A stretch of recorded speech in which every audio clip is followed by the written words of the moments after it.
Bon vendredi tout le monde, bienvenue dans ce vidéo-journal qui débute en parlant de la phase 4 de la promenade Samuel de Champlain. Il s'est dit beaucoup de choses ce matin. Je vais voir mon collègue Olivier Lemieux parce que le gouvernement lance un concours d'idées.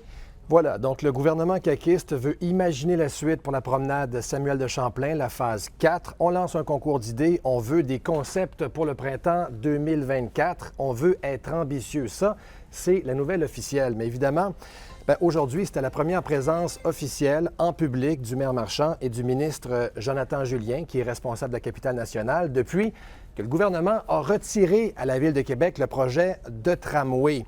Alors, ce qu'on a constaté, c'est qu'il y a un froid entre les deux hommes et que la relation entre le provincial et la Ville est à raccommoder.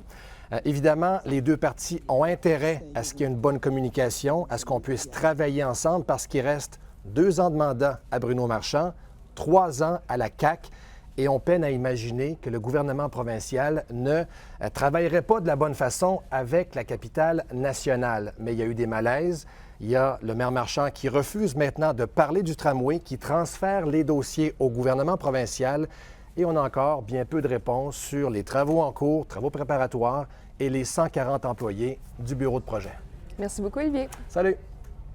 Je poursuis en vous mentionnant qu'aujourd'hui, c'est la Journée internationale des stagiaires. Et donc, il y a plusieurs associations étudiantes de cégep et d'université qui font la grève au cours de la journée pour dénoncer les stages non rémunérés. En fait, le but, c'est de mettre de la pression sur les établissements d'enseignement, mais aussi sur le gouvernement pour avoir des lois qui interdisent d'être non rémunérés, même dans un cadre d'apprentissage, parce que les étudiants sont souvent dans une situation financière précaire. Et évidemment que ça devient difficile d'arriver à la fin du mois quand on doit travailler plusieurs heures sans être payé. La majorité des manifestations vont débuter aujourd'hui à 15 heures. Et je termine en vous mentionnant que c'est le week-end de la Coupe Dunsmore. Le Rouge et Or est à Montréal et affrontera samedi les Carabins de l'Université de Montréal.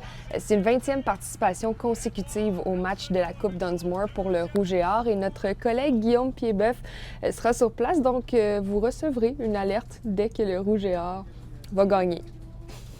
Je termine en vous mentionnant que ça a été quand même difficile de faire un vidéo-journal sans parler de tramway parce qu'il s'en est passé des choses cette semaine. Mais si jamais vous voulez un petit récapitulatif de tout ce qui s'est dit, notamment au cours des dernières années, j'ai réussi à résumer ça en 2 minutes à peine. C'est dans notre conducteur vidéo.